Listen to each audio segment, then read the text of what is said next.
is I want to share my experience with type 1 diabetes. I know it helps when I watch videos and I, talk to people who know what I'm going through. It's important to have those people around so that you feel like you're not the only one. So I figured while I'm sitting in the car waiting for my next class to start that I would film my first video, which I'm going to call my story video. My name's Madison. I like to go by Maddie. My account name is MaddDog05.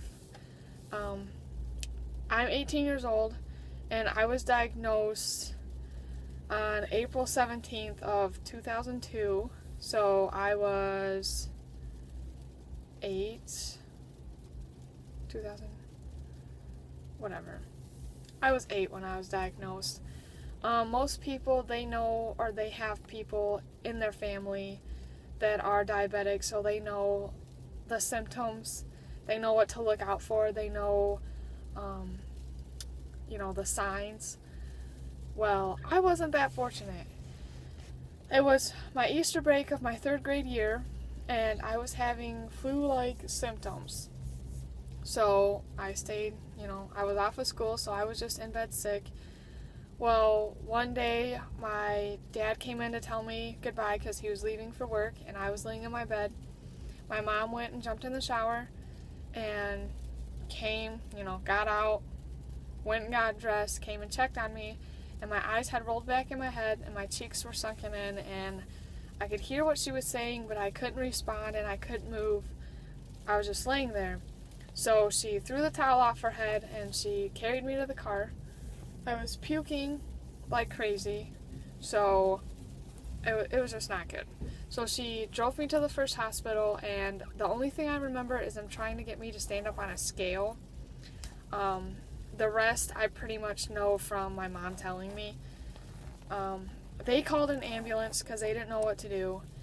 Went to a different hospital. They took one look at me and told the ambulance not to leave. The ambulance was trying to leave, and they're like, if you leave, this girl's gonna die.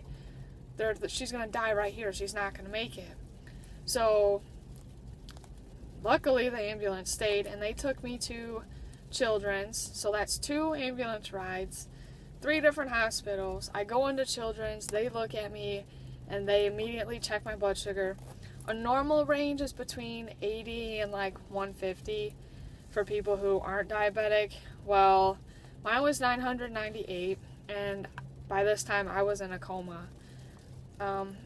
They moved me to an intensive care unit where my parents weren't allowed to be in there after a certain time, so they slept out in the hallway on a bench because they were scared, obviously.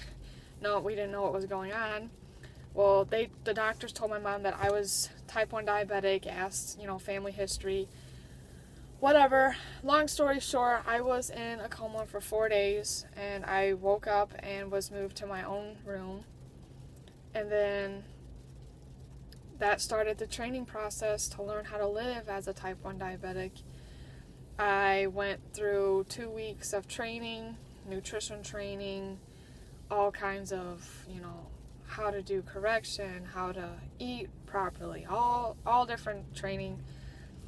The doctors had told my mom that if she would have finished blow drying her hair, because it would have taken only about 5 more minutes for me to get to the hospital, I wouldn't have been here, making this video to share my story.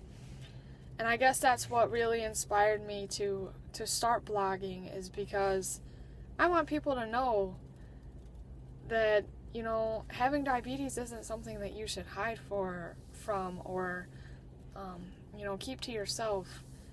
It's empowering to hear other stories, to see what, other people go through, and to know that it's not all about on the outside, because looking at me, you wouldn't know I was type 1 diabetic. Yeah, I wear my medical ID, but no one knows what that is or what it means. So, I guess that's my first little video introducing, my blog and my channel and what I'm going to start doing. It'd be great if you would like and subscribe and tell your friends or pass it on to people you think it would help. Comment any questions and I'll be posting videos soon. Thanks guys. Bye.